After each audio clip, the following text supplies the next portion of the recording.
अस्सलाम वालेकुम स्टूडेंट्स, कैसे हैं आप सब। उम्मीद करते हैं कि आप सब ठीक होंगे।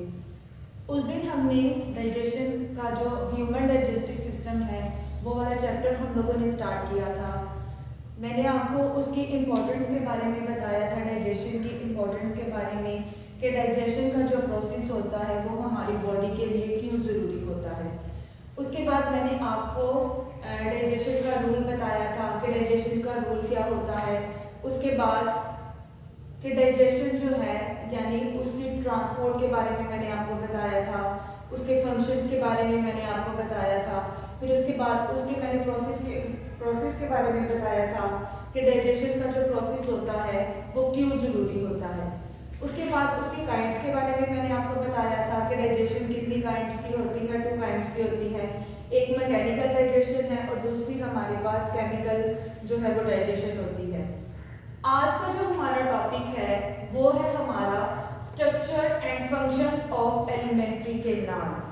आज हमें पढ़ना है एलिमेंट्री केनाल के बारे में, जो कि ह्यूमन एलिमेंट्री केनाल होता है वो क्या होता है। अगर मैं एलिमेंट्री केनाल की बात करूं तो एलिमेंट्री जो केनाल है इसको हम क्या कहते हैं, डाइजेस्टिव ट्रैक्ट भी कहते हैं। ठीक है, इसको हम डाइजेस्टिव ट्रैक्ट भी कहते हैं। ठीक है, एलिमेंट्री केनाल को।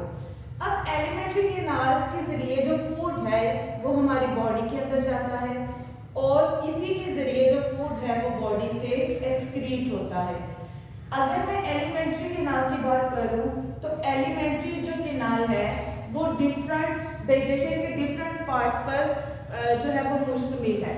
अब जैसे फर्स्ट हमारे पास जो पार्ट है एलिमेंट्री केनाल का वो है हमारे पास माउथ, यानी जो डाइजेशन का प्रोसेस होता है वो फर्स्ट ऑफ ऑल कहाँ से स्टार्ट होता है, हमारे माउथ से स्टार्ट होता है।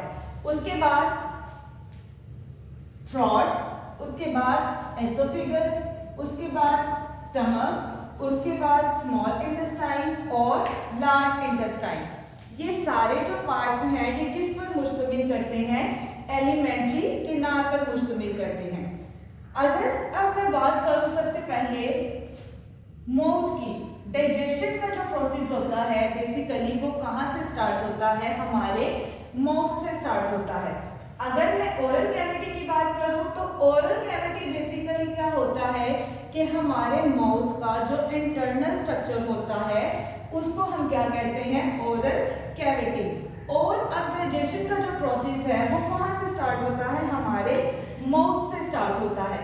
अगर मैं इसके फंक्शन की बात करूं, ओरल कैविटी लाइक जो माउथ है उसके मैं फंक्शन की बात करूं तो वो फंक्शन जो है वो क्या परफॉर्म करता है, माउथ जो है वो क्या फंक्शन परफॉर्म करता है, this is where digestion start. जैसे कि मैंने आपको पहले भी बताया कि डाइजेशन का जो प्रोसेस है वो कहां से स्टार्ट होता है, हमारे माउथ से स्टार्ट होता है। ठीक है, अगर मैं उसके प्रोसेसेस की बात करूं कि जो माउथ है उसके अंदर कौन कौन से ऐसे प्रोसेसेस हैं जो कि फूड को डाइजेस्ट करने में हमारी क्या करते हैं, हेल्प करते हैं।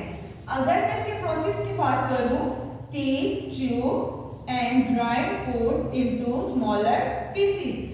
अब हमारे माउथ के अंदर टीथ भी होते हैं, ठीक है, जो कि डाइजेशन में क्या करते हैं, हेल्प करते हैं। वो फूड को, जब हम फूड को अपने माउथ के अंदर लेकर जाते हैं तो जो टीथ है उसको च्यू करने में और ग्राइंड करने में फूड की फूड को क्या करते हैं, हेल्प करते हैं, ताकि जो फूड है वो किस में कन्वर्ट हो जाए, स्मॉलर पीसेस में। ठीक है, किस में कन्वर्ट हो जाए, स्मॉलर पीसेस में, ताकि जो फूड है वो अच्छे तरीके से हमारी बॉडी के अंदर लाइक हमारे एसोफेगस से इजीली पास आउट हो सके। उसके बाद saliva from glands moisten food making it easier to swallow. अब हमारे माउथ के अंदर यानी ग्लैंड्स होते हैं जिसको हम सलाइवरी ग्लैंड्स कहते हैं। अब वो क्या करते हैं, लाइक हमारे मुंह के अंदर सलाइवा होता है जो कि फूड को क्या करता है, नरम करता है, ताकि फूड जो है हम उसको अच्छे तरीके से ग्राइंड कर सके, अच्छे तरीके से उसको च्यू कर सके और उसको इजी बनाए, नॉर्मल बनाए, और ताकि हम उसको क्या कर सके, अच्छे तरीके से निगल सके, यानी उसको क्या कर सके, स्वेलो कर सके। तो ये था हमारा फर्स्ट पॉइंट माउथ के, यानी जो डाइजेशन का प्रोसेस होता है वो हमारे माउथ से स्टार्ट होता है, यानी इसमें तीत भी आ जाते हैं जो कि फूड को ग्राइंड करते हैं, ठीक है। और यानी जो सलाइवा है वो हमारे फूड को क्या बनाता है, नरम बनाता है, ताकि हम इजीली उसको क्या कर सके, स्वेलो कर सके। उसके बाद सेकंड पार्ट है हमारे पास फेरेंक्स, यानी जो हमारा थ्रोट होता है माउथ से। अब जैसे यहाँ पर डायग्राम में आपको दिखाया गया है कि जो फर्स्ट प्रोसेस है डाइजेशन का वो कहाँ से स्टार्ट होता है, हमारे माउथ से। उसके बाद सेकंड है हमारे पास थ्रोट। अब थ्रोट का क्या फंक्शन है, फेरेंक्स का क्या फंक्शन है, direct food from the mouth to the oesophagus, यानी फर्स्ट जो पॉइंट है माउथ है, माउथ से जो फूड है उसने कहां पर जाना है, थ्रोट में जाना है, वहां से डायरेक्ट उसने कहां पर जाके जो है वो ट्रांसपोर्ट होना है एसोफेगस में। कहां पर होना है, एसोफेगस में, ठीक है। अब यहाँ पर एक इंपॉर्टेंट पार्ट है, ठीक है, यानी हमारा जो फेरेंक्स है यानी थ्रोट है उसका एक इंपॉर्टेंट पार्ट है जो कि हमारे पास क्या है, एपिग्लॉटिस। अब एपिग्लॉटिस का क्या फंक्शन है, this is flap that covers windpipe when you swallow, stopping food from going down the wrong way। अब एपिग्लॉटिस का क्या काम होता है, अब जैसे फॉर एग्जांपल ये हमारी नेक है, ये हमारा थ्रोट है। अब इसके पीछे अगर हम इंटरनली थ्रोट के स्ट्रक्चर को देखें, इसके पीछे जो नेक है इसके पीछे जो है वो एपिग्लॉटिस प्रेजेंट होते हैं। वो क्या करते हैं, वो क्या फंक्शन परफॉर्म करते हैं कि उसके अंदर एक विंड पाइप होती है, वो उसको क्लोज कर देते हैं, ठीक है। जो एपिग्लॉटिस होता है उस विंड पाइप को क्लोज कर देता है ताकि हमारा जो फूड है, जो भी फूड हम स्वेलो कर रहे हैं वो किसी दूसरे रॉन्ग वे में ना चला जाए, ठीक है। वो इसको इसलिए क्लोज करता है ताकि फूड जो है वो डायरेक्ट हमारे एसोफेगस से होकर हमारे कहां पर जाए, हमारे स्टमक में जाए, ठीक है।